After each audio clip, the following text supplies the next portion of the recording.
HSBC Atrium at Orchard. During one of my internships, the first day of reporting to HSBC Atrium at Orchard, the office is located at third of the new building, or so I thought of. When I entered the office, I noticed that beside the clock there hung something that looks very much like the Thai Buddha talisman. Maybe it's just me. But boss of HSBC believe all this? I taught. Soon work was delegated to me as they are taking turns to clear their leave during the Christmas period. And as I was in charge of a department, the cutoff time was 4:30 p.m. Usually by then I would be taking a short rest before closing the AC. That's where I noticed something.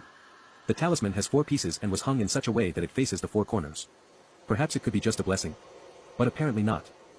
I usually finish my work at 7:30 p.m., would happily leave for home. However, my officer, same age as me, Sai, would have to stay back to tally the accounts I have closed for the day. One fine day, due to some problematic customer, the accounts were closed at 8, meaning my officer has to roughly finish work and leave at 10. But that wasn't the best part. Of the sudden, she GO me for dinner after work. Female's request, okay law, since nothing on, I agreed. Meanwhile I noticed the security guard started to patrol the levels often. Blah blah. To cut the story short, at 9:30 plus the security guard suddenly entered and reminded us that it's 9:30. Now this really bugs me. It was not until 9:45 that we hastily left the office. During our dinner, what she about to tell me was stunning. For some khakis here might still rem last time the HSBC used to be at the McDonald house beside Atrium. But that place used to be haunted. As the building, forgot the name, was demolished for the building of Atrium and the NEL. HSBC shifted to the new house at LBL 3. However, the hauntings did not stop.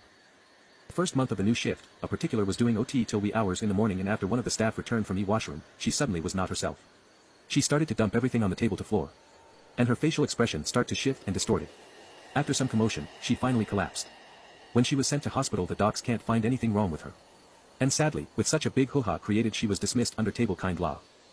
In the coming months to come, another manager stayed back to OT till 2 a.m. in the morning. But this time round, she resigned on her own accord.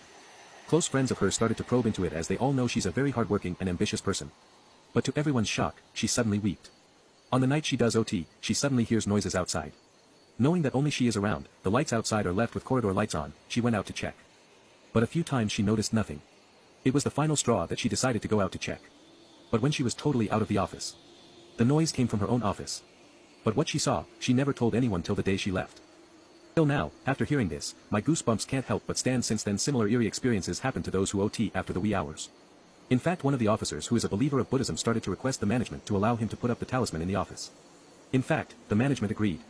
But other arrangements were also done. The weirdest thing was, now whoever wants to OT has to inform the guards at the reception on the ground floor, where they will dispatch one of them to stay with you. But the common practice is that, no OT after 10.